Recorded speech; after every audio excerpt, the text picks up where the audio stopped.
finance minister, which I'm not sure she's qualified to be one, can't find $6 billion, but they can find $20 in a trucker's bank account. Remember the day when we would wonder what is going on in the world, and then we could turn to the news to find out what was going on? Now we live in a time that we watch the news and we start questioning what's going on in the world. I wonder if we were to go back and ask our grandparents, our elders, do they recognize Canada? Do they recognize the province of Saskatchewan?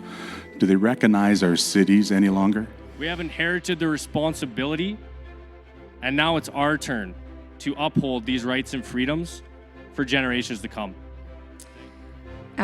Recently, we did have a sigh of relief when the mandates were dropped provincially, but this relief was momentary because there's still a possibility that this government overreach can be reinstated tomorrow. We need to make sure that we don't allow ourselves to get complacent, and that's easy to do. The rights and the freedom violations are still ongoing at the national level, so this isn't over. And there's nothing preventing them from reinstating it again here, so we need to keep pressing forward. We recognize the many ways that the government has abused their authority. There have been many injustices and unintended consequences that stemmed from the lockdowns, school and business closures, the gathering limits, masking mandates, and vaccine passports. Is the suicide rate, the mental health crisis that's happening in the province, the overdose, the lost jobs, the crisis that we're seeing with our children. I've never seen children struggle more now than ever. But it should give you hope that people like me can start waking up, and not just waking up, start affecting change. So there's been so much division, so much damage, so much hurt from both sides. We have to admit it. It's been from both sides. And maybe, just maybe, this is where it starts to change. That was really waning, and in other places like Israel that were on to their third shot, they were already failing that, right? I was able to cite a paper in September where 60% of the ICU admissions were in the fully vaxxed in Israel, and they were on 3 doses. So it seemed to me that any strategy where the vaccines were going to work, that was gone, and we knew that. It was very, very obvious. And then all the safety data was starting to come out in these signaling databases like VAERS and so on. And so I wrote that letter, and I have not received a response from the college directly to that, other than several college complaints that have been filed. And what's happened in the last 6 months, of course, is that, if you were fully vaxxed, you were more likely in Canada to get Omicron. You were more likely to get the Omicron variant. That should be a full stop. Especially on these travel mandates and stuff. If you're more likely to get the virus that the vaccine is supposed to be preventing, how can you possibly be mandating this? And not only was that signal seen in the Alberta data and the Ontario data, Ontario has since 3 weeks ago, now they've dropped the cases on their website. For the first time in 2 years, they're not showing that data anymore because it looks so bad for them. It was also seen in Denmark, it was seen in the UK, it was seen in the US, it was seen in Ireland, it was seen in Iceland. So there's no doubt that was there. So there's a disconnect. We can't get people on their side to sit down and debate this. My letter was the call to discuss science. My letter was a call to, if I'm missing something, please show this to me before I walk away from a job that I love. And what we've got is cancellation, censorship. We rank second out of 28 countries on expenditure of money on healthcare. Second. We rank 26 out of 28 for doctors per 1,000 people. We rank 25 out of 26 on hospital beds per 1,000 people. And we rank 10 out of 10 for waiting times for specialist care.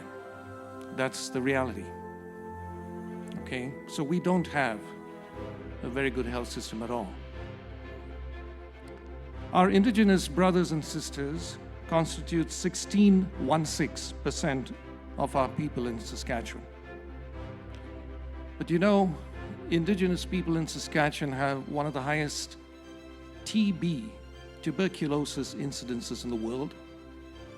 And we know from our experience of history that it's poverty, poor housing, overcrowding, malnutrition, unequal access to care. These are the things that are driving disease. Premier Moe, what are you doing about our Indigenous people? How about a system, Mr. Moe, that is focused on health and wellness and well-being? Okay, remember the government told us that vaccines were the way out of the pandemic? Remember the government told us the vaccines were safe and effective? They're not safe and they're not effective. Remember when Mr. Moe said he was losing patience with our vaccine-free people? Remember when he said, I want to make life as difficult as possible for those who are vaccine-free? Remember his government wanting to create a police force just to harass our people about COVID and haul them off to incarceration camps? Those are red lines, Mr. Moe, and you have crossed them. And don't be fooled. He has followed the rest of the world in lifting the mandates once the truckers reached Ottawa. But come the next variant and come the next winter, the province is all poised again to oppress our people. 2 weeks to flatten the curve. 2 years to flatten your rights. Isn't working. The charter is the social contract between the populace and the nation. I spoke with over 100 healthcare professionals, ER doctors, ER nurses, ICU nurses from coast to coast. You know what they had to tell me? They were devastated. They were crushed because what they were seeing was not the message that was coming out in the media, and they were afraid. You don't defeat bad ideas with censorship. You defeat them with better ideas. But I am watching steely-eyed right across from the Premier. And we are here because we all have the same like-minded values, morals, principles, and there's a movement underway because we have to move the province back to where we enjoyed a good life, back to where you were the master and the mistress of your life, of your body autonomy. So I sit alone in the House, but I've been asking questions, verbal questions, written questions to the current government about digitalization, about vaccine injury, where do we go from here? What vision does the government have? We're all looking for the truth. Why are we here? We're here because we're mad and we're not going to take it anymore. We're here because we've got a Canadian media that lied to us. We're here because we've got a federal government that sold us a bill of goods and then hid the truth from us, and all of the doctors that have spoken out have lost their jobs. How is that Canadian? We've got a prime minister that just got back from Europe. He came back a little early because they handed him his ass for a hat, and that was the right thing to do. We've been seeing how Canada is losing its status on the world stage. I still have friends all over the world, and they're on social media, and they call me and they say, what in hell is wrong with your government? You're the only one that thinks that way. Turns out you're not. You're one of many. And this is just an idea of what can happen. And it's tough to pick on Scott. He's a good friend. He's been a colleague for years. We both represented the same kind of area, me federally, he provincially. But at the end of the day, he turned a blind eye to a lot of what was going on and allowed it to happen. And that's where the buck has to stop. We had a budget just this week. We're still another $600 million off of a balanced budget, and they claim that as a victory. It's a start, but it's nowhere near where it needs to go. What they're not doing is audits of all the government largesse, all the program spending that went out. Where did it go? What did it buy? We have no idea. And to hide that even more, which is, to me, is just unbelievable. The GTH, the Global Transportation Hub, the Regina Bypass. Ladies and gentlemen, it doesn't cost $2 billion to build a road where there's no rivers, no mountains, no trees, And yet this is what this cost. And now we have the private security at the Legislative Assembly. These are horrid and concrete examples of corruption which has existed within the Sask party administrations. But sadly, these pale in comparison to the threat that is coming to the family farm. Well, following the Saskatchewan Party's election in 2007, a blind eye was turned as monies were raised by prospectus to purchase farmland. And the eventual result was the ownership of this land by the Canadian Pension Plan. Those who benefited had incredibly close ties with the Saskatchewan Party administration. We have a convicted, drunk driving bankrupt as our premier. Minister Harrison has received in excess of $3 million in salary and is serving our interests by flying business class to the United Arab Emirates to open offices in Dubai. And Don McMorris pled guilty to a criminal offense while holding office and is now a cabinet minister, qualified as he may be from his previous work as a driver's ed instructor. Our province is broke and it's in a mess. Our beloved Canada has serious issues possibly never encountered before in our history. Provincially, we can do something. The problem, as we saw it, was that the government policies in place at that time were harming our children, harming our families, harming our students, harming our marriages, harming the elderly, harming those with mental health issues, harming our ability to be employed, harming our businesses, and the list goes on and on.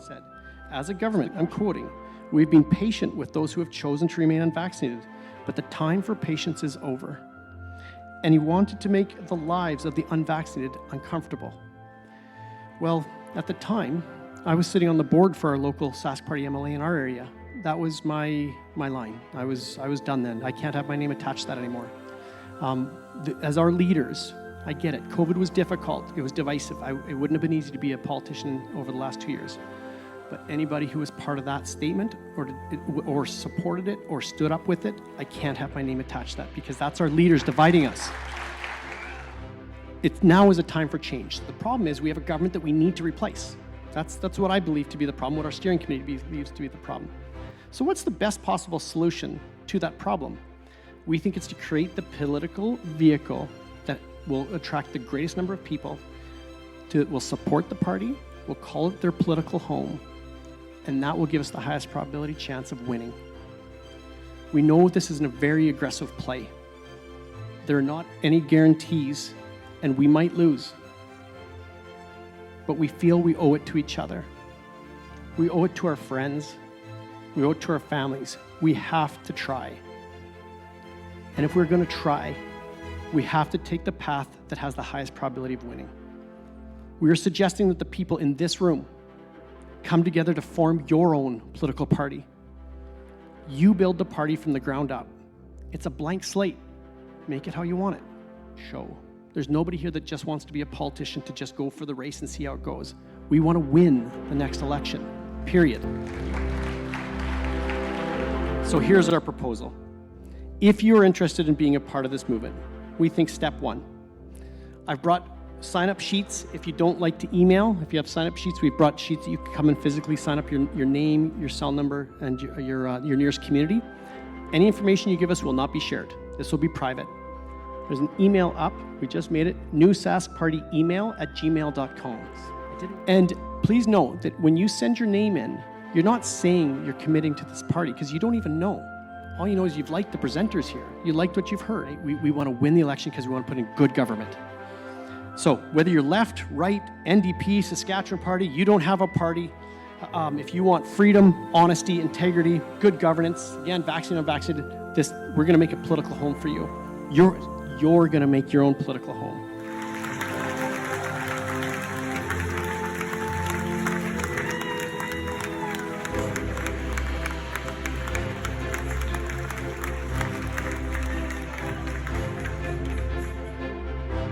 So we want to leave you all today with a call to action that keeps us all motivated to continue to keep working on this very important work for our future generations.